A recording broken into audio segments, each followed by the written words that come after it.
देवियों और सज्जनों, आज हम आपको एक ऐसी भूमि की यात्रा पर ले जा रहे हैं जिसका नाम सुनते ही मन में सम्मान और गर्व की भावना जाग उठती है।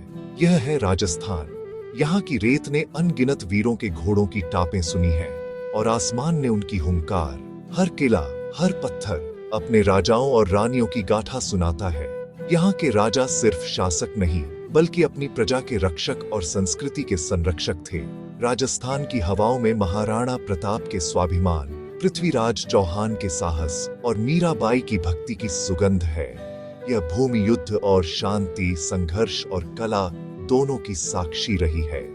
तो चलिए राजस्थान की आत्मा से मिलने इस प्रेरणादायक सफर की शुरुआत करते हैं।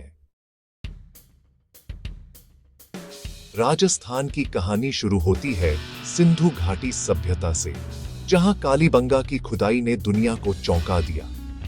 यहां से मिले मिट्टी के बर्तन और प्राचीन नगरों के अवशेष इस भूमि की समृद्धि के गवाह हैं। समय के साथ मौर्य और गुप्त साम्राज्य आए, जिन्होंने कला, विज्ञान और साहित्य को नई ऊंचाइयां दी। गुर्जर प्रतिहार वंश ने राजस्थान को बाहरी आक्रमणों से बचाया और भव्य मंदिरों का निर्माण कराया।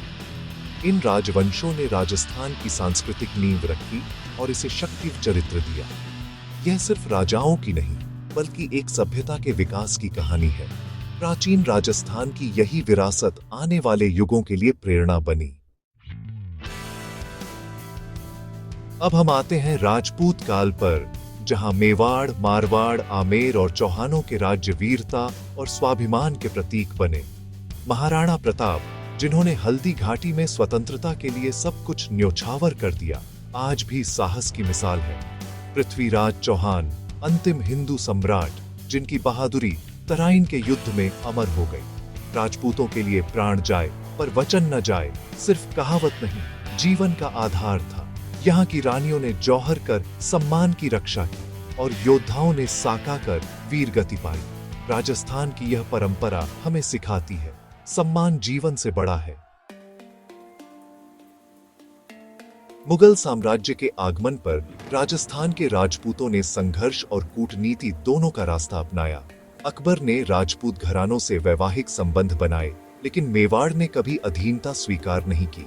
महाराणा प्रताप ने स्वतंत्रता के लिए हर समझौता ठुकरा दिया। यह दो विचारधाराओं का संघर्ष था। उनके बाद भी मेवाड़ के शासकों ने स्वतंत्रता के लिए पीढ़ियों तक संघर्ष जारी रखा। कुछ राज्यों ने समय की मांग पर संधियां की, तो कुछ ने अंत तक लड़ाई लड़ी। राजस्थान का इतिहास बताता है, कभी कूटनीति तो कभी संघर्ष ही रास्ता होता है। राजस्थान के किले चित्तौड़गढ़, आमेर, जैसलमेर, मेहरानगढ़ सिर्फ इमारतें नहीं, बल्कि शौर्य और कला के प्रतीक हैं। इन किलों की दीवारें जौहर, साका और गौरव की कहानियां सुनाती हैं। समय बदला, भारत आजाद हुआ और राजस्थान की रियासतें एकजुट होकर आधुनिक राज्य बनी। राजशाही का अंत हुआ, लेकिन संस्कृति, कला और परंपराएं आज भी जीवित हैं। यहाँ के किले, घूमर नृत्य, संगीत और चित्रकला दुनिया भर में प्रसिद्ध हैं। आज का राजस्थान इतिहास और आधुनिकता का संगम हमें हमेशा प्रेरित करता रहेगा। जय हिंद।